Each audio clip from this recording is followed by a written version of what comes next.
አንድ አመት ከምናምን በፊት ወደ 22 አካባቢ መጋረጃ የሚሰሩ ሁለት መንታ ወንድማማቾችን አቅርቤ ነበር። በዛ ጊዜ ሱቃቸው በጣም ትንሽ እንደ ተጨናንቀን ካሜራውን የቱ ጋር እናርግ ላይት የቱ ጋር እናርግ እየተባባልን ነበር። ከዚያ ጊዜ በኋላ ግን ዛሬ ደግሞ ስንገናኝ በጣም ሱቃቸውን ትልቅ አድርገው ያላቸውም ደግሞ የመጋረጃ አይነት ቫራይቲ በጣም ተለያይቶ ትልቅ ማስፋፋት አድርጋችሁ ተገናኝተናል። ሰይድ መጀመሪያ እንኳን ደስ አላችሁ። እዚህ ደረጃ ላይ በመድረሳችሁ በጣም ደስ ብሎኛል። እንኳን አብሮ ደስ አለን። በጣም ጎበዞች። እናመሰግናለን። እኛም በጣም ቴንኪዩ። የእናንተ መርዳት አለበት። ቴንኪዩ። ስራ እንዴት ነው? እስቲ ይሄንን አንድ አመት ምን አርጋችሁ ነው ከ10 ካሬ ወደ 50 ካሬ ያደገው? እንዴት ነው ስራ? ስራ በጣም አሪፍ ነው። ያው እንዳልኩ በዛ ሰዓትም እንዳለ ያው ሳይንሱን ይዘን ምናምን ነው ምን ሰራው ብለን ነበርና እንደዛም ስለሆነ በጣም ጸዴ ነው። አሪፍ ነው።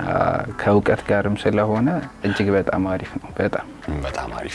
እንደው አዳዲስ እቃዎችም አይቻለው የተለያዩ አይነት ከኢንቴሪየር ዲዛይንም ጋር የሚገናኙ አምፖሎችን እንደዚህ አይነት ነገሮችንም አይቻለው። እንዴት ነው ወደዚህ ደግሞ ማስፋፋት ያሰባችሁት? ያው አሁን ከተማችን እየተለጠጠ መጥቷልና ብዙ ሰው ደግሞ ፍላጎቱ ሰፋ እና ድሮ መተው እቃ የላችሁም እቃ ትንሽ ነው ምናምን ይሉን ነበርና አሁን ግን ሰፋ አድርገን ለሰውም አማራጭ በጣም እንዲኖር አድርገን የከፈትነው እንደምታየው እና በጣም ትልቅ ሆኗል። ከ60 ምናምን በላይ ዲስፕሌዎች አሉትና በጣም ጸዴ ነው። እንደዚህ ቆይ ሻንደሌሮቹ ለሽያጭ እናንተ የምታቀርቡት ናችሁ ወይስ ኢንቴሪየር ዲዛይን አብራችሁ ታስቡበታላችሁ? ምንድነው የምታረጉት? እስቲ አንድ ሰው እናንተ ጋር መጥቶ አሁን ቤቴን ማስዋብ እፈልጋለሁ እንደዚህ አይነት መጋረጃ እንዲሰራልኝ እፈልጋለሁ ቢል እነዚህ ማብራቶቹን እንደ ድንገት ያው ቤቱን ስናስብ ቤት እንዲመስላቸው የራሳቸው ቤት እንዲሆን እንዳሉ እንዲሰማቸው የለም እንደዛ አድርገን ነው ሱቁን የሰራ ነውና ስትፈልግ ውጭ ያለ ሴንስ እንዲመስል ጨለማ ሲሆን ብርሃን በዚህ መግቢያ መውጫ ምናምን እየተባለ ቢሮ ሴንስ እንዲመስል ምናምን አድርገን የሰራ ነውና አንዳንዴ ደግሞ ትላልቅ ሆቴሎች ላይ ሲሆን ደግሞ በዋርም ብቻ ነው የምትጠቀመውና ሆቴል እንዲመስል ቤቶች ትላልቅ ቤቶችም እንትን እንዲሉ ብለን ነው እንደዚህ ሰፋ አድርገን ኢንቴሪየሩን ብራዘርም እኔም አብረን የሰራነው። አብራችሁ ነው ሳያቸው ራሱ አንድ 4 አይነት እንደዚህ ልክ እንደ ዲስፕሌይ ወይም እንደ ስቱዲዮ ሴትአፕ የሚመስሉ ቤቶች አይቻል። በጣም ከለር ኮምቢኔሽናቸው አሪፍ እንደ ዲስፕሌይም የሚጠቀሙት። እንደዛ ያረግንበት ምክንያት ምንድነው? አንዳንድ የልጆች ቤት አለ አይደል? የልጆች ቤት እንዳይለያዩ አድርገን ሶስቱን እንደዚህ የህፃናት የትላልቅ ምናምን አድርገን እንደዛ ነው ፓርቲሽን የከፋፈልነውና በጣም ጸዴ ነው። ለሳሎን የሚሆኑ ምናምን ለኮሊደር ሁሉንም አድርገን ሴትአፕ አድርገን የሰራነውና ስትመጣ ድሮ ካየኸው አንዴ በጣም ተለይቶብኛል። መጋረጃ ብቻ ነው አሁን የምታቀርቡት? መጋረጃ ብቻ ነው። ለወደፊትም ያው እሱን ነው የምታስቡት? ለምንድን ነው ቆይሽ አሁን ለምሳሌ እኔ መርካቶም ስናይ ፒያሳም ጋር አሉ አይደለ? ሶፋ የመጋረጃ የሚሰራ ሰው በዛው የሶፋም ይሰራል፣ የሶፋ ጨርቅም። ያን ነገር ለምን መስራት አልፈለጋችሁ? ይሄም ሰፊ ነው ስራው በጣም ሰፊ ነውና እንትን ይፈልጋል በጣም ትኩረት ይፈልጋል ስራው በጣም ማለት ስለ ኮምቢኔሽን ምናምንና እኛ የምንለቃቸውን ቪዲዮዎች ብታያቸው አንዳንዴ ሶሻል ሚዲያ ላይ ምናምን እንለቃለንና አብዛኞቹን ስታያቸው በቃ ከለራቸውን ጠብቀው ሶፋ ምናምን ጠብቀውና ትኩረት ይፈልጋል በደንብ ማለት ነው። እዚህም እዛም ስትል ያው ትንሽ ይበላሻልና አንዳንድ ስራዎች ደግሞ በቃ ትኩረት ሰጥተህ አንድ ነገር ላይ ከሆነ በቃ አድምተህ መስራት ስትሰራ በጣም አሪፍ። እስቲ እንግዲህ አሁን ስለ ሶሻል ሚዲያ አጠቃቀማችሁ አሰራር ደግሞ ከአህመድ ጋር ላውራ። መንታ እንደሆኑ ግን ስናገር ምን ያህል እንደሚሸውዷችሁ ቲሸርታችሁ አንድ አይነት ቢሆን ኖሮ ለመለየትም ይከብድ ነበር ተመልካቾቻችን። እስቲ ከአህመድ ጋር ደግሞ ቆይታ አድርግ። እሺ ቃሊ አህመዶ እንዴት ነህ? ሰላም ነው? ኬፍ አለክ? በጣም አሪፍ ነው። እንግዲህ ሾሩሙን አይቼው በጣም ደስ ብሎኛል። ጀግና በርቱልኝ። እስቲ ቲክቶክ እንዴት ነው የምትጠቀሙት? በጣም እኔ አብዛኞቹ ሰዎች እንዲያውም እያሉኝ ነበረ መጋረጃ እኮ ሲባል እነዚህ ልጆች ሁሌ ቲክቶክ ላይ ይመጡልኛል፣ ሶሻል ሚዲያ በደንብ ይጠቀማሉ ይባላል። ምን ያህል ጠቅሟቸዋል? በጣም ነው የጠቀመው። ደንበኞች ታገኛላችሁ? ለበጎ አድራጎት ከተጠቀሙት ነን ብለን እና ልክ ነህ። አንዳንዴ ቲክቶክን ላልባሌ ነገር የሚጠቀሙ የሚጠቀም ይኖራል። ይሄ ደግሞ ለስራ ነው። እኛም በጣም አስተዋውቀውናል። ከዚህ በፊት አውርቼህ ነበረ። እኛ ብዙ ጊዜ ሶሻል ሚዲያ ላይ ስራችንን የምንለው አላ እኛን ሞር ፕሬዘንት ያደርገናል። ልክ ነው። አቅማችንን ማለት ነው በደንብ ያሳያል።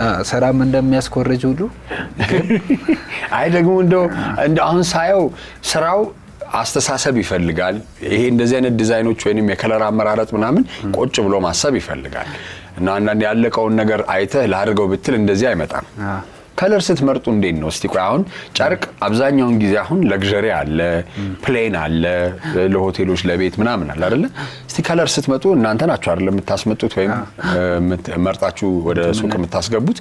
እንዴት ነው ከለር የምትመርጡት? እስቲ እኛው ከለር የምንመርጠው አብዛኛው ጊዜ ትሬንድ የሆኑትን ነው እና ትሬንድ የሆኑትንና አንዳንዴ ደግሞ ራሳችን ደግሞ እንሞክረው ብለን ማለት ነው ፋሽኑን ራሳችን እንተናናልና አላ ሶሻል ሚዲያ ላይ ኢንፍሉዌንሰር ለሆኑ ሰዎች በነጻ ተሰጣላችሁ? በነጻ ሳይሆን ያው ዲስካውንት ተሰጣላችሁ? ዲስካውንት በነጻ እንኳን አይደለም።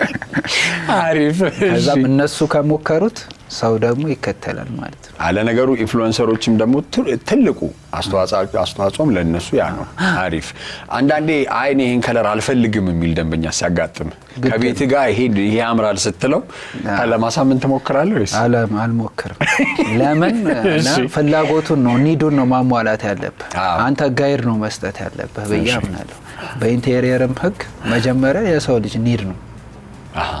ኒዱን ስታሟላለት ነው ቀጣይ ነው የሚያውቀው። እኔ አንዳንዴ አንተ ማማከር ብቻ ኢንቴሪየር ዲዛይነሮች አብዛኛውን ጊዜ እንደው የሚጣሉበት ነገር ነው ከደንበኞቻቸው ጋር። ይሄን ከለር ከዚህ ጋር ሲባል ደንበኛው ደግሞ አይኔ ኦሬንጃውን ለምሳሌ አልወድም ይላቸዋል። እንደዛ ሲሆን አብዛኛውን ጊዜ ግጭት አለ። አንተ ግን አትከራከርም? አንከራከርም። ለምን ከስተመሩ ነው ፍላጎቱን ነው። አሁን ለምሳሌ እንደ ምግብ ቤት በለው አላ ሽሮ የሚበላ ሰው ስጋ ግዴታ ይሆን አትል። አማክረኝ ካለ ግን እንዲ ተለዋል። ቅድሚያ ግን አሁን ለምሳሌ አብዛኛው ግን የኢትዮጵያ ሕዝብ እንድታማክረ ይፈልጋል።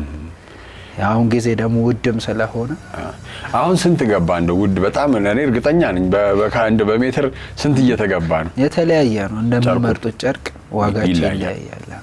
አሪፍ። አሁን እንግዲህ ይሄኛው ሰፋ ብሎ ሳይሆን በደንብ ሰፍቶ ነው ያገኘሁት። የሚቀጥለው አመት ላይ ደግሞ ስመጣ እስቲ ምን ውስጥ እናገኛችሁ? ምን እያሰባችሁ ነው? ከፈጣሪ ጋር አላህ ካለ ከዚህ የበለጠ ለብዙ ሰዎች ከዚህም በፊት ብለናል፣ ለብዙ ሰዎች የሥራ እድል ፈጥሮ ምን ያህል ሰራተኞች አሏችሁ? እሱን እንኳን አስታወስከኝ። ምን ያህል ሰራተኛ አለ? አሁን ላይ በፓርት ታይም በተለያየ እንትን ሆኖ ወደ 12 ሰራተኞች አሉ። በፓርት ታይም ግን ይበዛሉ። በጣም ጎበዝ። ይሄ እጅ የመስራት ይሄ መቅጠም ምናምን የሚሰሩ ማለት ነው። በጣም ጎበዞች። እስቲ እንግዲህ የ5 አመት እቅድን ተናገር ብትባል ምንድነው የምትለው? መጀመሪያ እንኑር ነው። አሜን አሜን። እሺ። ከዛ በኋላ ፈጣሪ የፈቀደውን ነው የሚያደርገው። ከዛ በኋላ ደግሞ በደንብ ፋብሪኬት ሆኖ ለብዙ ሰዎች የሥራ እድል ፈጥሮ አላ ማለት ነው። እስቲ እንደው ይሄንን ጨርቅ ግን እኛ ሀገር ላይ ለማምረት ብታስብ የሚመጣ ይመስልሃል? ይመስለኛል። እሱን ነገር አስቡበት። እኔ ሁሌ ላይክ ድክ እንደዚህ ሲሰራ ይሄ አገር ውስጥ ከአገር ውጪ አስገብተው የሚሰሩ ሰዎች መጨረሻ ላይ አልቲሜትሊ ግብህ መሆን ያለበት አብዛኛው ጊዜ አሁን ቻይናም ትሄዳለህ፣ ዱባይም ልትሄድ ትችላለህ፣ ቱርክም ትሄዳለህ። ስታየው ማሽኑ ከመጣ ጨርቁ ያው ጥጥ ነው ወይም የሆነው አለ ፖሊስተር የሚሆነው ከሆነ እስቲ ቴክኖሎጂዋንና እውቀቷን ካለች ወደዚህ ሀገር ማምጥቶ ለማምረት ይቻላል። ግን አሁን አንድ አይነት አሁን በእኛ ሀገር ማኑፋክቸር ትሬንድ አለ። አሁን የቻይኖችን አይተህ ከሆነ አሁን እኛውን አንድ ማሽን ካመጣ አንድ ትሬንድ ነው የምታስቀጥለው። እንግዲህ እስቲ ሞክሩና ብዙ አይነት ማሽን አለ ያስፈልጋል ለምናምንና ብዙ አይነት አቅም ደግሞ ይጠይቃል። እንግዲህ አስቡበትና ባንኮቻችንም እንግዲህ ለማኑፋክቸሪንግ ብድር ያዘጋጃሉ። አስቡበትና በደንብ ስሩ። በጣም ደስ ብሎኛል። አህመዶ ሰይድም ኮንግራቹሌሽንስ፣ እንኳን ደስ አላችሁ ወንድሞቼ፣ በርቱልን። እሺ። የዛሬው ሃሽታግ ሽቀላ እንዲመስል ነበረ። አስተያየትና መልከቶቻችሁን በሰማያዊ ታስምላኩልን። በሚቀጥለው ሳምንት እንገናኝ። መልካም ጊዜ